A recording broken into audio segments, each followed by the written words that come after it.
Job లేక ఇబ్బంది పడుతున్నారా? అయితే మెడికల్ కోడింగ్ మీకు మంచి ఆప్షన్. వెంటనే కాల్ చేసి కోర్సులో జాయిన్ అవ్వండి.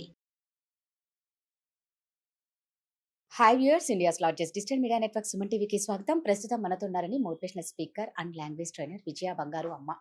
నిజంగా ఈ కాలంలో ప్రేమలు, ఆప్యాయతలు బాగా కరువైపోయినాయి. కానీ వైష్ణవి అమ్మ విషయంలో చూసుకుంటే దగ్గర దగ్గర వైష్ణవి చనిపోయి నెల రోజులు అయిపోతుందండి.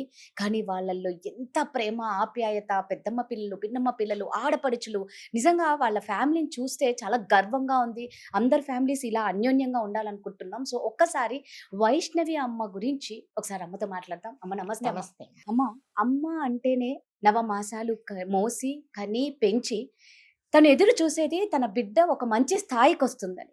అటువంటి బిడ్డని వాడు ప్రేమ అన్న పేరుతో బిడ్డని మోసం చేసి అతి కిరాతకంగా వాళ్ళు కొడుకు కంటే ఎక్కువగా చూసి అప్పులన్నీ చేసి పాపం వాడినంతా కడుపు నిండా భోజనం పెట్టి వాడికి కావాల్సిందల్లా ఇచ్చిన లాస్ట్‌కి అదే ఇంట్లో ఆ కూతురిని కన్న కొడుకులాగా ఆదరించారు. ఆదరించి వీటన్నిటికీ ఒకటే మాట కన్న కొడుకులా చూసుకున్న చూసుకున్నారు. పాపానికే పాపం ఈ అవును. రోజు ఆ తల్లికి కడుపు కొత్త మిగిలిచ్చారు.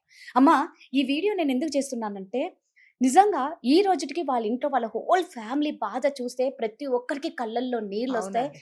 దగ్గర దగ్గర నెల అయిపోయిందమ్మా. ఆడపడుచులు అంటేనే ఈ కాలంలో ఎలా ఉంటారో మీకు తెలిసిందే. అవునవును. అలాంటి ఆడపడుచులు తన సొంత చెల్లెల్లాగా అనుకొని ఎలా ఏడుస్తున్నారంటే, అంటే ఈ కాలంలో కూడా ప్రేమలు, ఆప్యాయతలు ఇంకా ఉన్నాయా అని ఒక వైష్ణవి కుటుంబాన్ని ఉన్నాయి చూస్తే అనేది అనిపిస్తుంది. మనం ఆ ఫ్యామిలీని చూసి నేర్చుకోవాలి, తెలుసుకోవాలండి. ఉమ్. నిజంగానే ఆ కడుపు శోకం అనేది, ఆ గర్భ శోకం అనేదండి. ఆవిడని చూస్తే, వాళ్ళ అమ్మగారిని చూస్తే ఇప్పుడే ఒక క్షణం కింద ఈ ఈ సంఘటన జరిగిందా?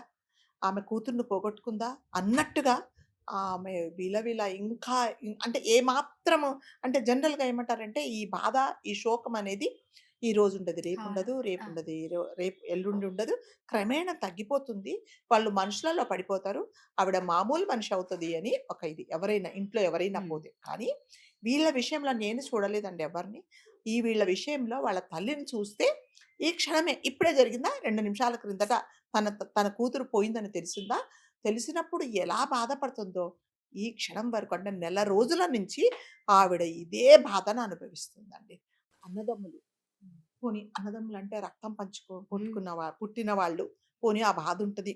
అవును. తల్లికైతే ఇంక తప్పదు, అవును. తండ్రికి తప్పదు. కానీ పెద్దమ్మ, పెద్దమ్మ, పిన్నమ్మ పిల్లలు. పెదనాన్న పిల్లలు కూడా ఉమ్. వాళ్ళ వాళ్ళ భార్యలు, ఆ. వాళ్ళెక్కడి నుంచినో వచ్చిన వాళ్ళు, నిజంగా అమ్మ. వాళ్ళందరూ వదినలందరూ అండి. జనరల్‌గా మనకు తెలుసు వదినలు అనంగానే, అవును. ఆడపడుచులు అనంగానే ఒక రకమైన ఏమిటంటే ఒక శత్రుత్వం ఉంటుంది. వాళ్ళు బాగా కోరుకోరు వీళ్ళు. వాళ్ళెంతసేపొచ్చి వాళ్ళు బాధపడితే వీళ్ళు సంతోషపడతారు. కానీ వీళ్ళ విషయంలో మాత్రం రాజుగారు, నేను మార్నింగ్ చూసాను. ఒక అమ్మాయి ఆడపడుచట ఆ అమ్మాయి. పచ్చి బాలింత అవును. చంటి పిల్లని ఎత్తుకొనొచ్చింది. ఉమ్. ఒకరు చేతిలో పెట్టింది. ఒక ఎదురుగుండా కూర్చున్నారండి. ఎంత ఏడుస్తుందంటే చూస్తే మనసున్న ప్రతి ఒక్కరు ఏడుస్తారు రాజుగారు. అంత నిజమమ్మ. ఏడుస్తుందన్నమాట. సో, వాళ్ళ అన్నదమ్ములందరూ అసలు మాకు ఎప్పుడు న్యాయం జరుగుతుంది? ఆ. మా చెల్లి ఆత్మ ఎప్పుడు శాంతిస్తుంది? మాకెప్పుడు ఈ శోకం తీరుతుంది? నా కూతుర్ని, నా చెల్లిని మేమందరం పోగొట్టుకున్నాము. కానీ ఇంతవరకు మాకు న్యాయం జరగటం లేదని వాళ్ళు ఒకవైపున ఉమ్. ఆహ్, గుండెలవిసేలాగా వాళ్ళు ఏడుస్తూ ఉంటే, ఇంకొంతమంది ఇదే ఛాన్స్‌గా తీసుకొని తెలిసి తెలియకుండా అంటే కొంచెం తెలిస్తే దాన్ని ఎక్స్‌పాండ్ చేసేసి, చాలా తెలిసినట్టు వాళ్ళకే అసలు తెలిసినట్టుగా థంబ్‌నెయిల్స్ పెట్టేసి, చాలా అంటే కొన్ని ఛానెల్స్ వాళ్ళు, కొంతమంది యూట్యూబర్స్ కూడా ఈ ఈ ఇన్సిడెంట్‌ను వాళ్ళు క్యాష్ చేసుకుంటున్నారు. అంటే వాళ్ళేదో చూసినట్టుగా ఇలా రాస్తున్నారండి. అది ఎంతవరకు కరెక్ట్ కరెక్ట్. అనేది మనం ఎవరి విఘ్నతకు వాళ్ళకే వదిలేయాలి. అవును. వాళ్ళొక ఒక శోకంలో ఉన్నారు, ఉమ్. బాధలో ఉన్నారు, గుండెలు బద్దలయ్యేలాగా ఏడుస్తున్నారు. ఉమ్. కాబట్టి అంటే పెట్టుకోండి. మీరు వ్యూవర్‌షిప్ కోసం కానీ ఉన్నది మీకు ఉన్నట్టు చెప్పాలి. తెలిసినది తెలిసినట్టుగా అది. పెట్టండి. ఒక ఛానెల్ ఒక ఆవిడి అసలు ఎన్ని తెలిసినట్టుగా వాళ్ళకు 40,000 వస్తాయి. ఈ అమ్మాయికి కొన్ని పాపం. లక్షలు సంపాదించింది. ఉమ్. ఆ డబ్బుల కోసమే వీళ్ళు అసలు వాళ్ళకున్న నిజంగా వాళ్ళ పరిస్థితి చూస్తే అలా ఉందా ఆ, అండి? లేదమ్మా. అంటే వాళ్ళ వాళ్ళ నిజం. వాళ్ళ అవును. ఫైనాన్షియల్ ఆఫ్‌కోర్స్ అంటే అల్లుడిని కొడుకులాగా చూస్తే నా కూతురిని ఇంకా బాగా చూడొచ్చు అంతే. ఆ. అన్న ఉద్దేశంతో వాళ్ళు అప్పులు చేశారో, ఉన్నవి అమ్ముకున్నారో, ఏదో ఆ అమ్మాయిని చూసుకున్నారు. అంటే దాన్ని బేస్ చేసుకొని వీళ్ళ దగ్గర లక్షలున్నాయి, కోట్లున్నాయి, అది. యూట్యూబ్‌లో ఇన్ని వస్తున్నాయి అనడం మాత్రం అది ఎంతవరకు కరెక్టో మళ్ళీ చెప్తున్నా, ఎవరి విఘ్నతకు వాళ్ళకే వదిలేయడం. అమ్మ సో ఎందరో ఇంకా పోస్ట్ చాలా మార్టం మంది రిపోర్ట్ యాహ్! గురించి ఎదురు సో చూస్తున్నారు. చాలా మంది అడుగుతున్నారు, మరి పోస్ట్ మార్టం హ్మ్. రిపోర్ట్ వచ్చిందట కదా! హ్మ్. మరి మాకేం చెప్పటం లేదు. అందరూ అవును. మనలాంటోళ్ళు ఉంటది కదమ్మా ఈవెన్ బిడ్డకి నేను కూడా వెయిట్ ఏమయ్యిందని చేస్తున్నానండి. అవునమ్మా. ఏం జరుగుతుందో అందరం ఏమో ఎస్. అనేసి. మనం ప్రతిరోజు అప్డేట్స్ ఎందుకు అవును. చేస్తున్నామంటే ఒక ఆశ, మంచి తొందరగా న్యాయం జరుగుతుందేమో జరగాలి అనేసి. అనే సో వాళ్ళ అన్నయ్య ఒకటి వీడియో పెట్టాడు. హ్మ్. మీరందరూ మమ్మల్ని ఎంతో అభిమానంగా మీ హ్మ్. సొంత ఇంట్లో చెల్లిలాగా, ఆడపడుచులాగా మీరు అవును. ఆదరిస్తున్నారు. మీకందరికీ చాలా కృతజ్ఞతలు. కాకపోతే రిపోర్ట్ వచ్చింది. అది పోస్ట్ హ్మ్. మార్టం రిపోర్ట్ ఏంటంటే, కోర్టులో జనరల్‌గా హాస్పిటల్ వాళ్ళు పోలీసు వాళ్ళకిస్తే, హ్మ్. పోలీసు వాళ్ళు తీసుకెళ్ళి డైరెక్ట్‌గా జడ్జి గారికి న్యాయస్థానంలో పెట్టాలి. అంతేగాని డైరెక్ట్‌గా వీళ్ళకి ఇవ్వడానికి లేదు. హ్మ్. కాబట్టి అందులో ఏమున్నదనేది వీళ్ళకి కూడా తెలీదండి. జనరల్‌గా ప్రొసీజర్ అయితే నాకు తెలిసినంత మట్టుకు ఓకే. అంతే. సో అతను ఏం చెప్తున్నాడంటే, హ్మ్. అంటే పోలీసు వాళ్ళు చెప్పారట, "మీకు అంత కావాలి అంటే మీరెళ్లి జడ్జి గారిని రిక్వెస్ట్ చేస్తే ఓకే. మీకొక కాపీ వాళ్ళు ఇవ్వచ్చు. అంతేగాని ఇప్పటికి మాత్రం అది వాళ్ళు చెప్పారు. మేము అది చేయాలని ప్లాన్ చేసుకున్నాం కానీ, మా హ్మ్. దగ్గర రిపోర్ట్ లేదు. అందులో ఏముందో కూడా మాకు తెలీదు. రిపోర్ట్స్ అయితే వచ్చాయి" అని చెప్తున్నారు. చాలామంది రిపోర్ట్స్ వచ్చాయి, అందులో అది తెలిసింది. ఇవన్నీ అవును. మళ్ళీ ఫేకే. ఇవన్నీ ఫేక్ న్యూసే. తర్వాత ఎవరు ఆ హరిబాబును ఎన్‌కౌంటర్ చేసేసారు. అవును. పలానా వాళ్ళ కేసు అప్పగిచ్చారు. ఇవన్నీ కాదు. ఇవన్నీ ఊహాగానాలే రాజుగారు.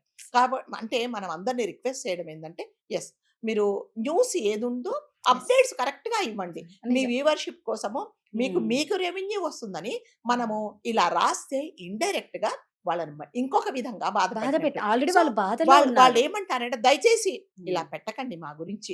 మాకన్ని లక్షలు, వేలు రావటం లేదు. ఏది తెలిస్తే అదే పెట్టండి. మిమ్మల్నందరిని నేను రిక్వెస్ట్ చేస్తున్నాను. ఇలాగే మీరు మా మీద లేనిపోనివి రాసారంటే, నేను మళ్ళీ హ్మ్. ఇవన్నీ ఈ ఇన్ఫర్మేషన్ కరెక్ట్ చేసుకొని నేను కంప్లెయింట్ ఇస్తానని చెప్తున్నాడతను. పని మరి ఏంటమ్మా మరి ఇంకేం పాపం. చేస్తారండి? వాళ్ళున్న ఇంకేం చేస్తారు? బాధల్లో ఓదార్చడం అంటే పోయి మనం కూడా రాజుగారు పోరాడాలి అంటారు తప్ప కదా! శవం మీద డబ్బులు ఏరుకునే వాళ్ళంటే ఇలాంటి వాళ్ళే ఉంటారనమాట. అసలు వాళ్ళ బాధేంటి? మనం ఏ విధంగా వాళ్ళకి సహాయం చేయగలము అనేది గదా హ్మ్. ఆలోచించాల్సింది. అది లేకుండా వ్యూవర్‌షిప్ కోసం. తను ఏదో పెడతారు. తెలిసి తెలియని థంబ్‌నెయిల్స్ అట్రాక్టివ్‌గా పెడితే, ఆ థంబ్‌నెయిల్ చూసేసి జనరల్‌గా ఓపెన్ అబ్బా! ఏంటో చేస్తారు. ఏముందో వైష్ణవికి ప్రతి నెల 2,00,000 వస్తాయంట. అవునా? ఇన్ని లక్షలు క్లిక్ చేస్తారు. క్లిక్ చేస్తే వాళ్ళకి వ్యూవర్‌షిప్ పెరుగుతది. అంతేగాని అందులో ఎంతవరకు నిజం ఉంది అనేది ఎవరు తెలుసుకోవటం లేదు. కాబట్టి వాళ్ళ అన్నయ్య ఒకటే రిక్వెస్ట్ చేసాడు. దయచేసి తెలిసి తెలియకుండా పెట్టకండి. ఇలా పెడితే మాత్రం కంపల్సరీగా మేము యాక్షన్ తీసుకోవాల్సొస్తది. మిమ్మల్ని అందరూ మీతో పాటు మేము గూడా వెయిట్ చేస్తున్నాం రిపోర్ట్ కోసం. హ్మ్. Post mortem report. మేమక్కడ రిక్వెస్ట్ చేస్తాం. అది వస్తే నేను తప్పనిసరిగా అందరికీ చెప్తాను. పెడతాను. సో మాకు ఓపిక ఉండట్లేదు. మా గుండెలు అవును. బద్దలవుతున్నాయి. చాలా మంది ఫోన్‌లు చేస్తున్నారు. కొన్ని అవును. వేల మంది మాకు ఫోన్‌లు చేస్తున్నారు. ఏ ఫోన్ మేము ఆన్సర్ చేయలేకపోతున్నాము. హ్మ్. కాబట్టి మీ అందరికీ కలిపి మాది ఇదే సమాధానం. మీరు ఇన్ని రోజులు అంటే మా చెల్లిని మీ ఇంటి ఆడపడుచులాగా మీరు ఆదరించారు. మీరందరూ భగవంతుడిని ఒకటే కోరుకోండి. ఆమె ఆత్మ అంతే. శాంతించేలాగా మేమందరము అట్‌లీస్ట్ సంతోషపడేలాగా. ఎప్పుడు సంతోషపడతాం? ఆ అంటే బిడ్డకి ఇలా న్యాయం ఇంత ఘోరం జరిగితే చేసిన అతనికి అవును. తగిన శిక్ష శిక్ష పడితే పడితే సంతోషపడతాం. కాబట్టి అలా జరిగేలాగా మీరందరూ కోరుకోమని అతను మననందరిని రిక్వెస్ట్ చేస్తారండి. సో మనం గూడా యెస్. అదే కోరుకుందాం. తెలిసి తెలియకుండా పిచ్చి పిచ్చి థంబ్‌నెయిల్స్ పెట్టి లేనిపోని ఇన్ఫర్మేషన్ ఇచ్చారంటే మాత్రం అతను తప్పకుండా యాక్షన్ తీసుకుంటాడు. తీసుకుంటారు. సో దానికి మళ్ళీ మీరు రెడీగా ఉంటే ఓకే. మీరు ఇష్టం వచ్చినట్టు యెస్. రాసుకోవచ్చు. సో, ఆల్రెడీ వాళ్ళు చాలా బాధల్లో ఉన్నారు.